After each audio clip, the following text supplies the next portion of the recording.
Ganito na ba ang Pilipinas? Pag mayroong taong umaangat sa buhay, mayroon namang humahatak pababa. Hihilahin ka talaga pababa.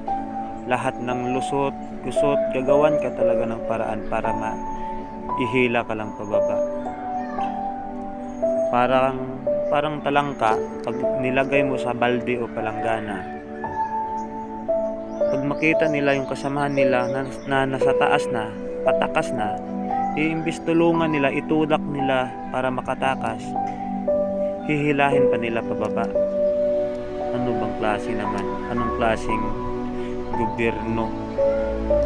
Tulad na lang sa trending ngayon, kay Diwata, napakaganda pa naman. Galing sa hirap, galing lang sa tulay. Lahat na trabaho, lahat na diskarte, ginawa para umahon lang sa buhay. Ngayon daming problema. Ang daming closure sa parisan niya. Ang daming baser.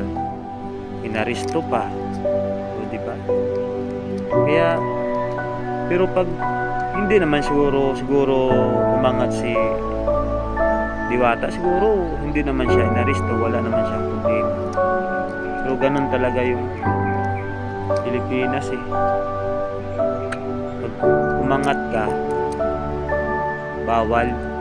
Pero pag sila na nasa taas na, gusto pa rin pumunta sa pinakamataas para masolo nila. O diba? Kaya nananawagan ako sa mga kaukulan sa kataas-taasan, pulis, NBI, FBI, military, yan, NPA, arestuhin nyo din ako. Dito lang ako sa bahay, puntahan nyo ako, usasan nyo ako, para makita din ako ng kapitbahay ko. Uy, si Dunbong umaangat na kasi inaristo.